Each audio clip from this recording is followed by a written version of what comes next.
कमरेला मोठं घुंगरू, डोक्यावरती शंकूसारखी काळी टोपी, बर्फासारखी पांढरी शुभ्र दाढी, लोंबणारी लाल जीभ आणि अंगभर काळे कपडे, अशी राक्षसासारखी भयानक वेशभूषा केलेला माणूस जेव्हा वाड्यांवस्त्यांवरती येतो तेव्हा लहान पोरच काय तर मोठी माणसंही सैरावैरा पळायला लागतात. हे पात्र म्हणजे शंकासुराचं पात्र.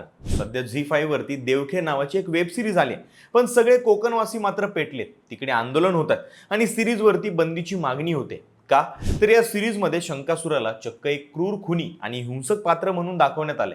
नक्की हा शंकासूर कोण आहे, तो नक्की आला कुठून, त्याची गोष्ट काय, आणि तो जर खरंच हिंसक असेल तर कोकणी माणसं त्याची पूजा का करतात, त्याचा मार खाण्यासाठी रांगा का लावतात. जसं कांतारामधलं दैव आपण आवडीने बघतो, तसंच या शंकासुराचं सुद्धा कोकणच्या मातीशी काहीतरी नातं असेलच ना.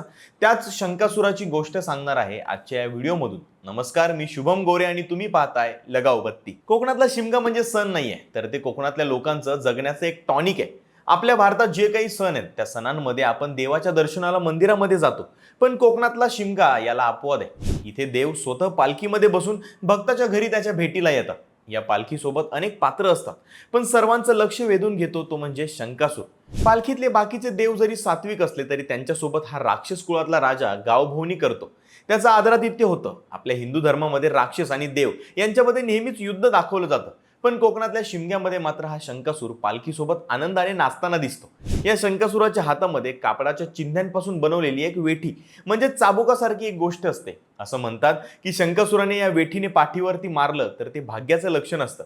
लोक स्वतःहून त्याचा मार खाण्यासाठी पुढे येतात. आता ज्या शंकासुराबद्दल आपण बोलतोय त्याची नेमकी हिस्ट्री काय, तर शंकासुराबाबत दोन कथा सांगितल्या जातात. पहिली म्हणजे पुराणानुसार हयग्रीव नावाचा एक असुर होता. त्याने ब्रह्मदेवाकडून चारही वेद पळवले आणि समुद्रामध्ये एका शंखामध्ये जाऊन तो लपला.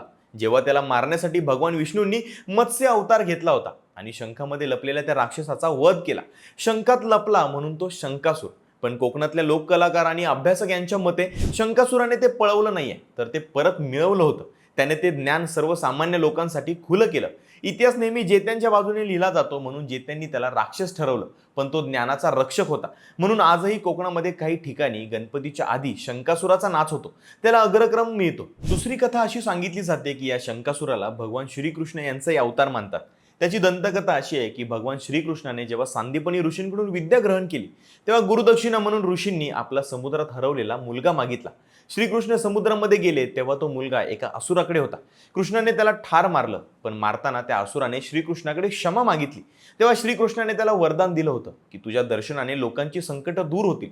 फाल्गुन महिन्यामध्ये म्हणजे शिमग्यामध्ये तुझी पूजा केली जाईल आणि तू माझा दूत म्हणून ओळखला जाशील. यामुळेच रत्नागिरी भागामध्ये त्याला कृष्णाचा अंश मानलं जातं. अनेक घरांमध्ये शंकासुराचा नवस बोलला जातो आणि तो फेडलाही जातो. मुळात शंकासूर ही एक लोककलाच आहे. गावाची वेश बदलत गेली की शंकासुराच्या रुपड्यामध्ये किंचित किंचित फरक जाणवतो. काही गावांमध्ये शंकासूर असतो तर काही गावांमध्ये तो नसतो. मग त्यांच्या आजूबाजूच्या गावांमध्ये असलेला शंकासूर त्या गावांमध्ये जाऊन सर्वांना दर्शन देतो.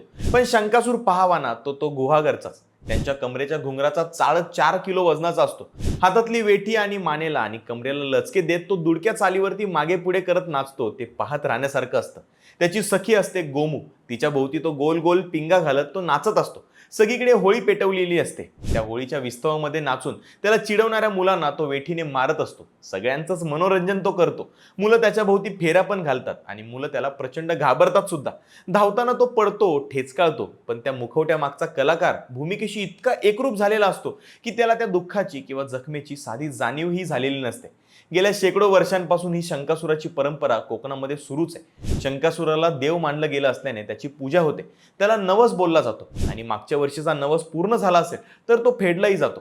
तो असुराचा देव का झाला, कधी झाला हे सांगता येणार नाही, पण एवढं मात्र सांगता येईल की निसर्गाच्या सहवासामध्ये राहणाऱ्या भाबड्या कोकणी लोकांनी त्याला देवत्व दिलं. होळीचे 15 दिवस ते गावागावांमध्ये जाऊन खेळ करत असतात, संतांच्या रचना म्हणत असतात. होळीचे 15 दिवस संपले की थकले भागलेले ते जीव त्यांच्या गावी मिळालेल्या शिधादक्षिणांसोबत परत जातात. शंकासुराचा मुखवटा, मोठी पांढरी दाढी हे सगळं देवीला सादर केलं जातं. थोडक्यात काय तर शंकासूर हा कोकणच्या संस्कृतीचा कणा आहे. काळानुसार लोककला बदलत गेल्या, नमन व्यावसायिक झालं, पण शंकासुराचा दरारा आजही कायम आहे. जर तुम्ही कोकणातले असाल किंवा कधी शिमगा बघायला कोकणात गेला असाल तर तुमचा शंकासुराचा किस्सा आम्हाला नक्की सांगा आणि हा व्हिडिओ तुमच्या कोकणी मित्राला नक्की शेअर करा आणि लगाव बत्ती या YouTube चॅनलला सबस्क्राईब करायला विसरू नका.